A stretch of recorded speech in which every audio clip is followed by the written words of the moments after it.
Lonely rancher saved Apache girl from soldiers and hid her like family in the unforgiving landscape of the American frontier, where survival meant choosing sides and trust was a luxury few could afford. One man's compassion would challenge everything the West stood for. This is the story of how a lonely rancher's split-second decision to save a young Apache girl would transform both their lives forever, defying an entire world built on hatred and fear. Before we begin, if you already enjoy this type of video, leave your like to support me. The Arizona Territory stretched endlessly under the scorching July sun of 1882.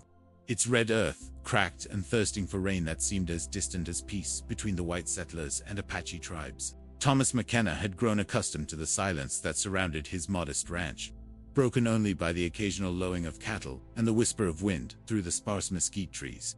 At 43, he had spent the last 15 years carving out a life from this harsh land, his weathered hands telling the story of every fence post driven, every well dug, every winter survived. The ranch house, built from adobe and timber he'd hauled himself from the distant mountains, sat like a lonely sentinel against the vast backdrop of mesas and canyons. Thomas had chosen this remote location deliberately, seeking solitude after losing his wife Margaret to fever during their second winter in the territory. The nearest neighbor was 12 miles away, and the small town of Copper Ridge lay a hard day's ride to the east. It was exactly the kind of isolation he craved, where a man could work his land and tend his thoughts without interference. On this particular morning, Thomas was repairing a section of fence near the creek that meandered through his property when he heard it. The unmistakable sound of running water being disturbed. He paused, his hammer suspended mid-swing, listening intently. The creek ran shallow this time of year, barely ankle-deep in most places. But someone or something was moving through it with urgency. Setting down his tools, Thomas moved cautiously toward the sound, his hand instinctively checking the Colt .45 at his hip. Life in the territory had taught him that unexpected visitors often brought trouble, whether they wore blue uniforms or war paint. The Apache raids had intensified over the past year, driven by desperation as their traditional hunting grounds continued to shrink under the relentless expansion of white settlements. As he crested a small rise overlooking the creek, Thomas froze. Below him, stumbling through the shallow water, was a young Apache girl. She couldn't have been more than 16. Her long black hair matted with sweat and debris, her traditional cotton dress torn and stained with blood. She moved with the desperate energy of prey fleeing predators, constantly looking over her shoulder as she struggled upstream. Thomas's first instinct was to retreat, to pretend he'd seen nothing. The standing orders from the territorial government were clear.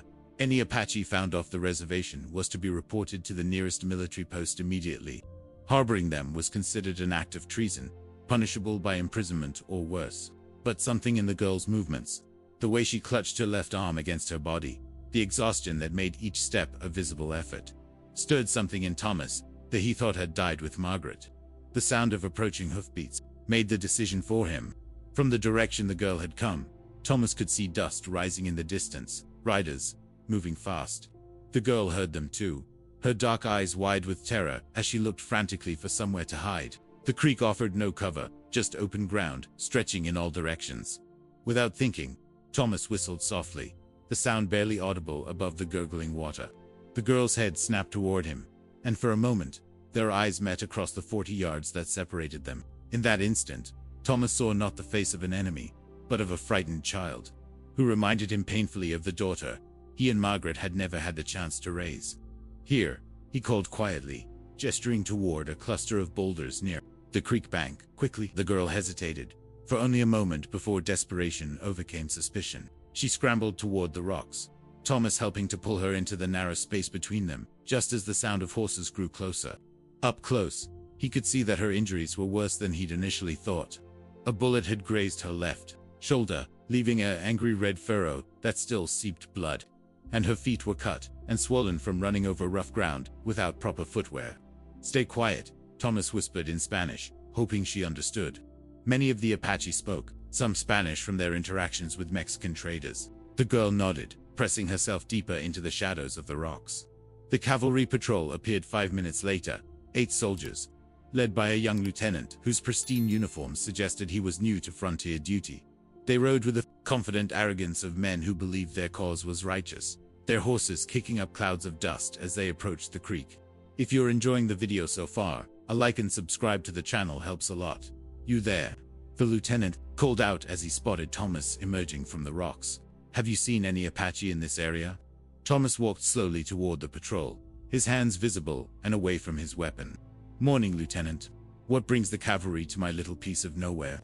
We're pursuing a hostile Apache who escaped during a skirmish near the reservation boundary, the officer replied, dismounting and approaching Thomas. A young female, she's wounded and on foot. Can't have gotten far. Apache girl. Thomas scratched his beard thoughtfully, playing the role of a simple rancher. Can't say I've seen anyone like that. Been working on my fence since dawn though. Might have missed her if she passed by earlier. The lieutenant studied Thomas's face carefully, looking for any sign of deception. She's dangerous, he said finally. These people are savages, trained from birth to kill. If you see her, don't try to apprehend her yourself. Signal us immediately. Of course, Lieutenant, though I have to ask, what exactly did this young lady do to warrant such a determined pursuit? The officer's expression hardened. She was part of a group that attacked a supply wagon 3 days ago. 2 soldiers died in that attack. The others were captured or killed, but she escaped into the desert. We've been tracking her ever since. Thomas nodded solemnly, though something about the story didn't sit right with him. A girl of 16, wounded and alone, surviving 3 days in the desert while being pursued by trained cavalry. It seemed more likely that she was fleeing from something rather than running to it. After searching the immediate area and finding no trace of the girl, the patrol prepared to move on. The lieutenant remounted his horse and looked down at Thomas one final time. Remember what I said, McKenna. These Apache are not like us. They don't understand mercy or civilization. If you show them kindness, they'll repay it with violence. It's their nature. I'll keep that in mind, Lieutenant Thomas replied evenly. As the dust cloud from the departing patrol disappeared over the horizon, Thomas returned to the rocks where the girl remained hidden. She emerged slowly, her dark eyes never leaving his face, clearly uncertain whether he could be trusted. There, gone, Thomas said softly. But they'll be back. This area is too open. You need somewhere safe to recover. The girl remained silent, but when Thomas gestured toward his ranch house in the distance, she nodded slowly. The walk across the open ground felt like the longest quarter-mile of Thomas's life, his eyes constantly scanning the horizon for any sign of returning soldiers. By the time they reached the house, the girl was barely able to stand, her injured shoulder bleeding freely again from the exertion. As Thomas helped her up the steps to his front porch, he realized that his quiet, solitary life had just come to an end. Whatever happened next, there would be no going back to the simple existence he'd built for himself in this remote corner of the territory. The girl looked up at him with eyes that held both gratitude and wariness, and Thomas found himself wondering if he'd just saved a life or signed his own death warrant. The sun was climbing higher now, its heat beginning to shimmer off the desert floor, and somewhere in the distance, Thomas could still see the faint dust trail of the cavalry patrol as they continued their search. Time was running out to get the girl safely hidden, and Thomas knew that every decision he made in the next few hours would determine whether they both lived to see another sunset. The interior of Thomas's ranch house was sparse, but functional, reflecting the practical needs of a man who had long ago abandoned any pretense of decoration for its own sake. A single main room served as kitchen, dining area, and parlor, with a stone fireplace dominating one wall and shelves lined with books that Margaret had insisted on bringing west. A ladder led to a small loft where Thomas slept, while a narrow door opened onto what had once been intended as a nursery but now served as storage. Thomas guided the injured girl to a chair near the kitchen table, noting how she favored her wounded shoulder and the way exhaustion seemed to radiate from every line of her small frame. In the better light of the house, he could see that she was even younger than he'd first estimated, perhaps 15 at most, with the fine-boned features and intelligent eyes that spoke of good breeding among her people. "Let me look at that shoulder," Thomas said, gently, reaching for the medical supplies he kept in a wooden box on the mantelpiece. During his years on the frontier, he'd learned to treat everything from bullet wounds to snake bites, skills that had saved his life more than once. The girl tensed as he approached, her hand moving instinctively to a small knife at her belt.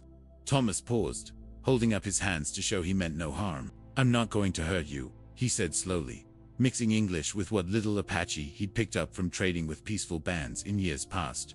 "Just want to clean that wound before it gets infected." For a long moment, they stared at each other across the small space of the kitchen. Thomas could see the internal struggle playing out in her expression. the desperate need for help warring with a lifetime of teaching that white men were not to be trusted. Finally, her shoulders sagged slightly, and she nodded.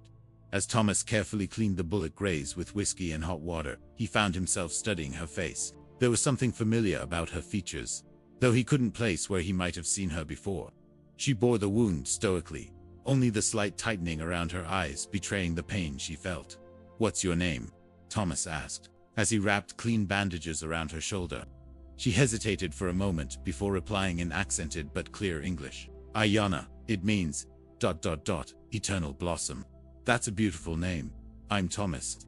He finished securing the bandage and stepped back. "Ayana, can you tell me what really happened? Why are those soldiers so determined to catch you?" The girl's face closed off immediately, and Thomas saw the wariness return to her eyes. It was clear that whatever had led to her current situation, she wasn't ready to share it with a stranger, regardless of his apparent kindness. "I understand," Thomas said quietly. "You don't know me, and you have no reason to trust me. But those soldiers aren't going to give up easily. They'll be back, and when they come, we need to be ready." Over the next several hours, Thomas found himself falling into an unexpected routine. He prepared a simple meal of beans and cornbread, noting how Ayana ate with the careful efficiency of someone who had learned not to waste food.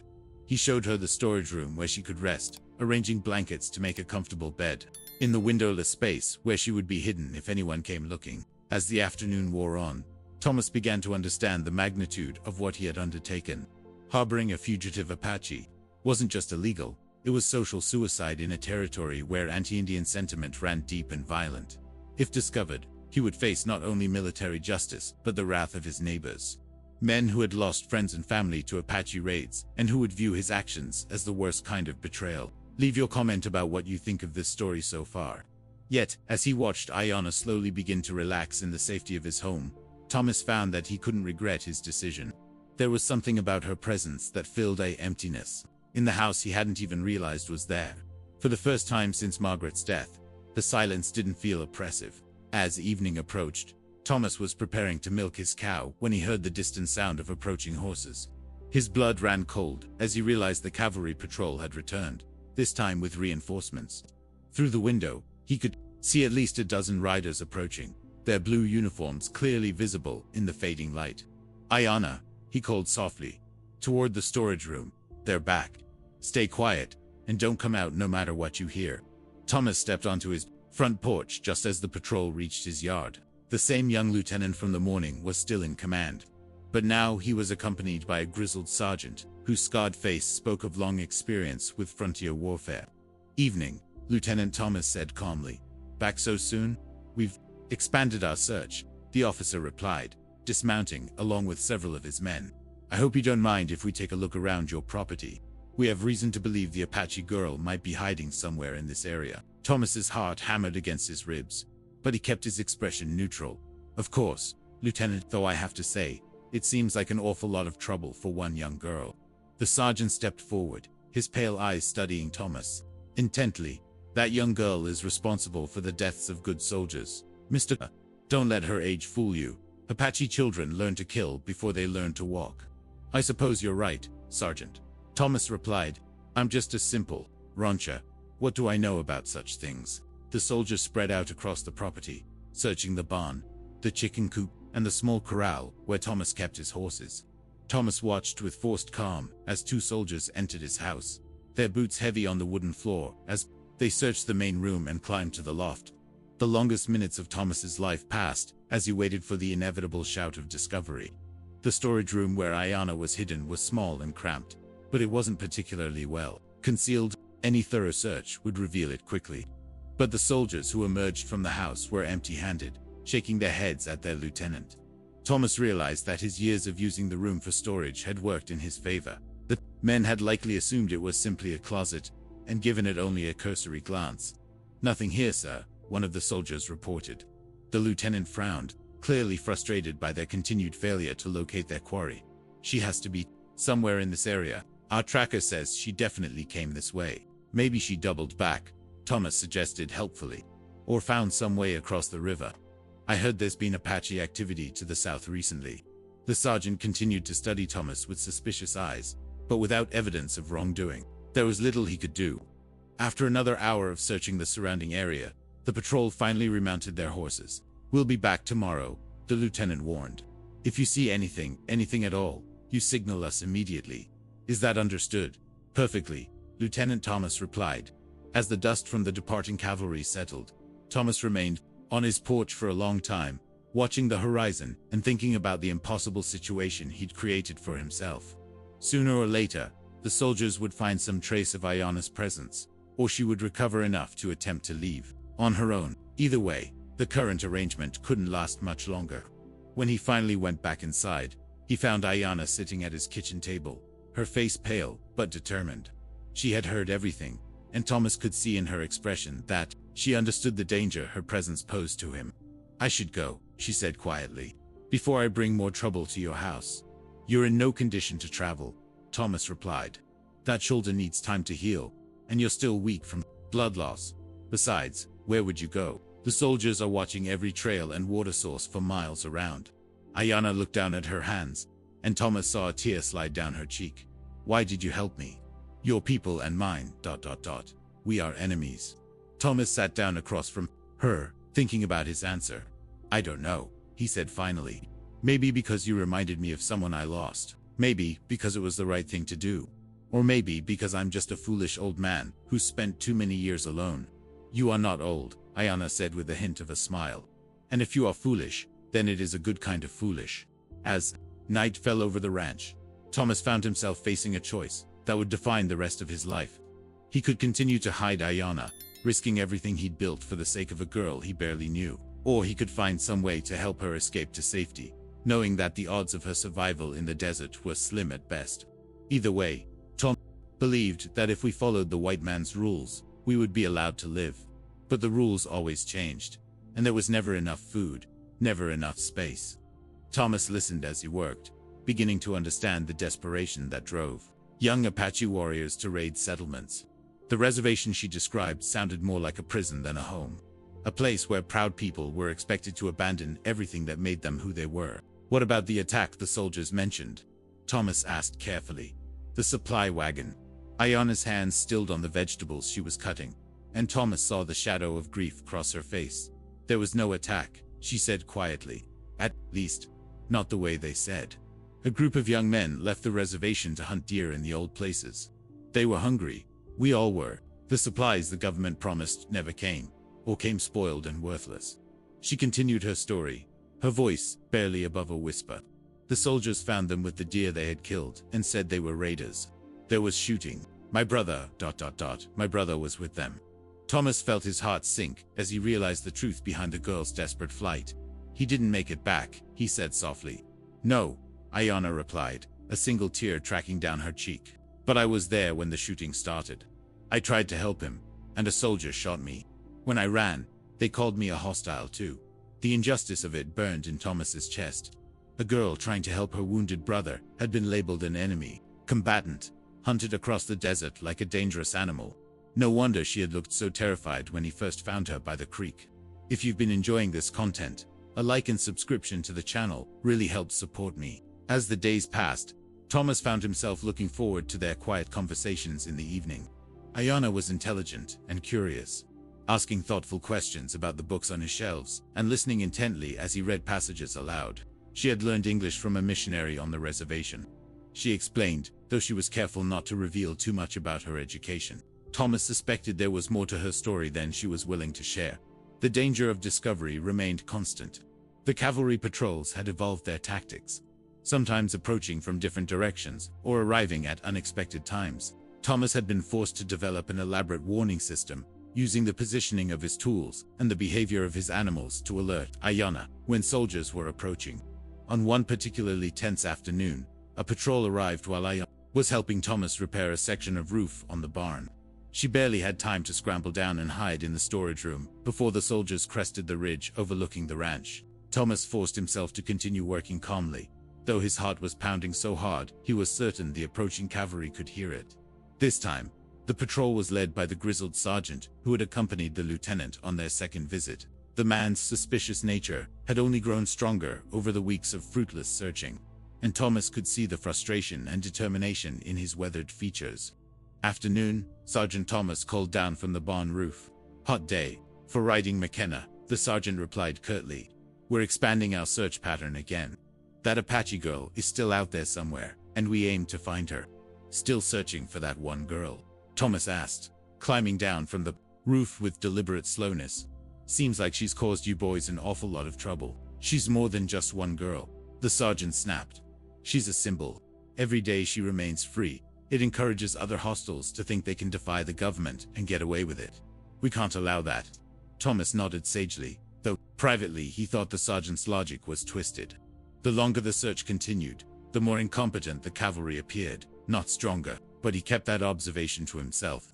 I understand the importance of maintaining order, Thomas said diplomatically. Though I have to say, if she's been out there this long, in this heat with no supplies, she's probably dead by now. Deserts, not forgiving to someone on foot. The sergeant's eyes narrowed. Maybe, or maybe she found help somewhere. Someone might be hiding her, thinking they're being clever. The implied threat hung in the air between them, like smoke from a campfire. Thomas met the sergeant's gaze steadily, forcing himself not to react to the accusation. That would be mighty foolish of anyone, Thomas replied. What with the penalties for harboring hostiles being what they are. After searching the property once again, this time more thoroughly than before, the patrol finally departed. But Thomas noticed that they left a man watching from the ridge, a clear indication that their suspicions were growing stronger. That evening, as they sat in the darkened kitchen with the curtains drawn, Thomas broached the subject that had been weighing on his mind for days. Ayanna, we need to talk about what happens next, he said carefully. The soldiers aren't going to give up, and sooner or later, they're going to find some trace of you here. She nodded, her expression sad but unsurprised. I know, I have been thinking the same thing. I cannot ask you to risk more for me. It's not about the risk, Thomas said quickly. I knew what I was getting into when I decided to help you. But we need to think about your future. Where will you go? How will you live? Ayanna was quiet for a long moment, staring into the cold fireplace. There are Apache bands in Mexico, she said finally. Free bands that have never accepted the reservation.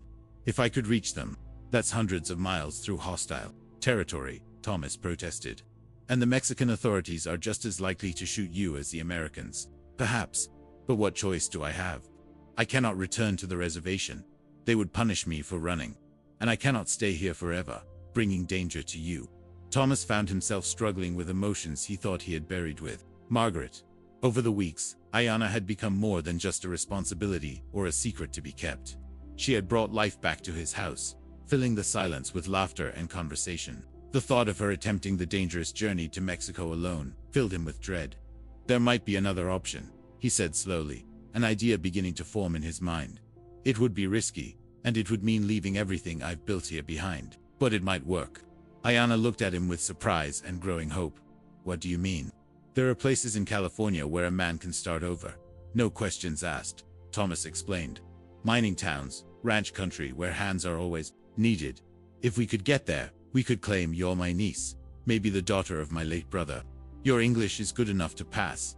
And with different clothes, different hair, you would do this, Ayanna asked, her voice filled with wonder. You would give up your home for me. Thomas looked around the house that had been his refuge for so many years. It was filled with memories of Margaret, with the dreams they had shared of building a life together in this harsh land. But it was also filled with loneliness and grief, with the weight of too many silent evenings and empty conversations. This place has been more of a prison than a home, he admitted. Maybe it's time for both of us to start fresh somewhere else. As they began to plan their escape, Thomas realized that his decision to help one frightened girl had led to something. He never expected the chance to build a family again, not the traditional family he and Margaret had dreamed of, but something equally precious, a bond forged in trust and mutual protection, stronger than blood, and more enduring than the hatred that had torn the territory apart. The road ahead would be dangerous, filled with challenges neither of them could fully anticipate. But for the first time in years, Thomas found himself looking toward the future with hope instead of resignation. Whatever came next, they would face it together. The plan took shape over several careful days of preparation. Thomas would claim to be traveling to California to visit relatives, a story that would explain his departure without arousing immediate suspicion. They would travel at night when possible, avoiding the main trails and cavalry patrols. Most crucially, They would need to completely transform Ayana's appearance before attempting to pass through any settlements. The transformation began with her hair, Ayana's long black braids, traditional markers of her Apache heritage, had to go. Thomas approached this task with the reverence it deserved, understanding that he was asking her to cut away part of her identity. In my culture, a woman's hair holds her power, Ayana explained as she sat in the kitchen chair, her back straight with resolve. But power means nothing if you are dead. With careful strokes, Thomas cut her hair to shoulder length, styling it in the fashion worn by white women of the territory. The transformation was startling, without the traditional braids and dressed in one of Margaret's old dresses that Thomas had altered to fit her smaller frame. Ayana could easily pass for a young woman of mixed Mexican and European heritage. "What do you think?" Thomas asked, holding up a small mirror he had retrieved from Margaret's belongings. Ayana studied her reflection for a long moment, her expression unreadable. "I look like a stranger," she said finally. "But perhaps that is what I need to be now." They practiced her new identity during the evenings, with Thomas coaching her on the details of their fictional family history. She would be McKenna, the daughter of his deceased brother, who had married a Mexican woman in Texas. Her accent could be explained by her mother's influence, and any gaps in her knowledge of white customs could be attributed to growing up in a remote area. "Remember," Thomas instructed, "if anyone asks detailed questions, you've been sick for most of the journey. That explains why you're quiet and why I'm so protective of you." The night before their planned departure, Thomas made his final preparations. He sold his cattle to a neighboring rancher, claiming he needed quick cash for his trip. The horses and most of his possessions would have to be abandoned. But he managed to pack essential supplies and the small amount of gold he had accumulated over the years. As he loaded their wagon in the pre-dawn darkness, Thomas felt the weight of what he was leaving behind. This ranch represented 15 years of backbreaking work, of dreams shared with Margaret, of slowly building something meaningful from nothing. But as he looked at Ayana helping to secure their supplies, he realized that some things were worth more than property or comfort. "Are you ready?" he asked as the first pale light of dawn appeared on the eastern horizon. "Yes," Ayana replied, though Thomas could see the nervousness in her dark eyes. "Thank you, Thomas, for everything you have risked for me. We're family now," Thomas said simply, "and family looks out for each other." Their first day of travel passed without incident. They made good time on the lesser-known trails, and by evening had put nearly 30 miles between themselves and the ranch. But Thomas knew that their real test would come the next day, when they would have to pass through Copper Ridge, the small town where he had occasionally conducted business. The settlement appeared on the horizon just after noon, a collection of wooden buildings clustered around a dusty main street, with the inevitable saloon, general store, and church that marked every frontier town. Thomas felt his pulse quicken as they approached, knowing that their carefully constructed deception would face its first serious challenge. "Remember," he murmured to Ayana as they entered the town, "you're tired and not feeling well. Let me do the talking." They stopped at the general store to purchase additional supplies, their transaction watched by several curious townspeople, who seemed surprised to see Thomas with a young woman. The storekeeper, a garrulous man named Patterson, whom Thomas had known for years, was particularly inquisitive. "Didn't know you had family coming to visit, McKenna," Patterson said as he tallied their purchases. "Pretty little thing though. She looks a bit peaked." "My brother's daughter from Texas," Thomas replied icily. "She's been sick with fever for most of the journey. I'm taking her to California, where the climate might agree with her better." Patterson nodded sympathetically, though Thomas noticed his eyes lingering on Ayana's face with a puzzled expression. "Something familiar about her," the storekeeper mused. "You sure we haven't met before?" Miss Ayana managed a weak smile and shook her head, but Thomas saw the flash of fear in her eyes. "I don't think so, sir," she said softly. "I've never been this far west before." If you enjoyed this story, leave a comment down below. I love hearing your thoughts and answering questions. As they prepared to leave the store, Thomas heard the sound of approaching horses, a sound that had become all too familiar over the past month. Through the window, he could see a cavalry patrol entering the town, the same grizzled sergeant who had become such a persistent threat, leading the group. "Back room," Thomas whispered urgently to Ayana. "Tell Patterson you need to sit down," acting quickly on his suggestion. Ayana swayed slightly and asked the storekeeper if she could rest for a moment in the back of the store. Patterson, concerned for the health of a paying customer, quickly ushered her out of sight just as the soldiers entered. "Afternoon," Sergeant Patterson called out cheerfully. "What brings the cavalry to our little town?" Still hunting that Apache girl, the sergeant replied grimly. We have reason to believe she might have found help from someone in this area. You haven't seen anything suspicious, have you? Anyone acting strange or harboring strangers? Thomas forced himself to continue loading supplies into his wagon, acting like any other customer, conducting routine business, but he could feel the sergeant's eyes on him. That same suspicious stare that had made him so uncomfortable during the searches of his ranch. McKenna, the sergeant said suddenly. Funny meeting you here. Thought you stayed pretty close to your spread. Taking my niece to California, Thomas replied without turning around. She's been poorly, and the doctor thinks the sea air might help. Niece. The sergeant's voice was sharp with interest. Didn't know you had any family. Brother's girl from Texas. Haven't seen her since she was small. Thomas kept his voice casual, though his hand moved instinctively closer to his gun. Sometimes, family obligations call. You know how it is. The sergeant dismounted and approached the wagon, examining the supplies Thomas had loaded. Mind if I meet this niece of yours? Always interested in meeting new folks. Thomas's blood turned to ice, but before he could respond, Patterson emerged from the back room, shaking his head sympathetically. Poor little thing's resting, he announced. Came over faint as soon as she sat down. This heat's been terrible hard on folks who aren't used to it. I'd still like to see her, the sergeant insisted, moving toward the back of the store. Now, see here, Patterson said, his voice taking on the protective tone of a man defending a customer. That girl's sick as a dog and needs her rest. You soldiers have been stirring up dust all over creation with your searching. Least you could do is let a sick woman recover in peace. The confrontation was drawing attention from other townspeople, and Thomas realized that the sergeant was faced with a choice between pressing his investigation and appearing to harass an obviously ill young woman in front of witnesses. After a moment's hesitation, the sergeant stepped back. Fine, he said curtly. But I want to know when they leave town and which direction they're headed. As the soldiers continued their patrol, Thomas waited with growing anxiety for Ayanna to emerge from the back room. When she finally appeared, her face was pale but determined, and she moved with the careful gait of someone genuinely unwell. We should go, she whispered as they climbed into the wagon. Before they decide to come back. Thomas nodded, helping her settle onto the wagon seat before taking up the reins. As they left Copper Ridge behind, he could see the sergeant watching them from the saloon porch, his eyes following their progress until they disappeared around a bend in the road. The remaining journey to California passed in a blur of dusty trails, nervous nights, and gradual relief as they put more distance between themselves and the pursuing cavalry. They avoided larger settlements, trading with isolated ranches, and staying in hidden camps whenever possible.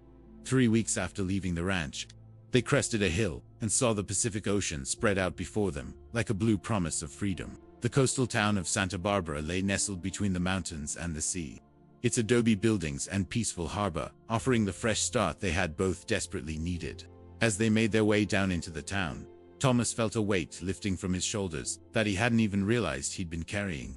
Here, in this place where Spanish, Mexican, and American cultures blended together, a man and his mixed heritage niece would attract little attention. What do we do now? Ayanna asked, her voice filled with wonder as she stared at the vast expanse of ocean. Now, we build a new life, Thomas replied. Together, they found lodging at a small boarding house, run by a kind Mexican woman, who asked no awkward questions about their past. Thomas found work at a nearby ranch, his experience with cattle and horses making him a valuable addition to the operation. Ayanna, now permanently Alina in all their interactions, helped with the domestic work and gradually began to explore her new world. In the evenings, they would walk along the beach, watching the sun set over the Pacific while talking about their hopes for the future. The Apache girl who had stumbled into Thomas's creek that morning seemed like a character from someone else's story, as did the lonely rancher who had risked everything to save her. Do you ever regret it? Ayanna asked one evening as they sat on a piece of driftwood, watching the waves roll endlessly toward shore. Giving up everything you built for someone you barely knew? Thomas considered the question carefully, thinking about the ranch he had abandoned, the life he had left behind, and the uncertain future that lay ahead. Then he looked at the young woman beside him, no longer the frightened girl he had found by the creek, but a confident young lady who had found her place in this new world they had created together. No, he said finally. I don't regret it at all. Sometimes the greatest rewards come from the biggest risks.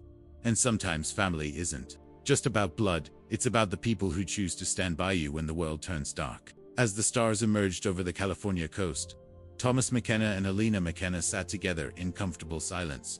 Two souls who had found in each other the family they had both thought they'd lost forever. The price of their freedom had been everything they had known before. But what they had gained was beyond measure. The chance to write a new story, one chapter at a time, in a place where the past could finally be left behind. The story of Thomas and Ayana reminds us that true courage isn't found in grand gestures, but in the quiet decision to do what's right when everything else tells us to look away. Their journey from a chance encounter by a desert creek to a new life by the Pacific Ocean proves that family is defined not by blood, but by the bonds we choose to forge in moments of crisis. What did you think of the part you enjoyed most? Leave your comment below and let's talk about it. If you enjoyed this video, leave a comment down below. I love hearing your thoughts and answering your questions. If you're not subscribed yet, take this opportunity to subscribe and activate the bell so you don't miss the next video.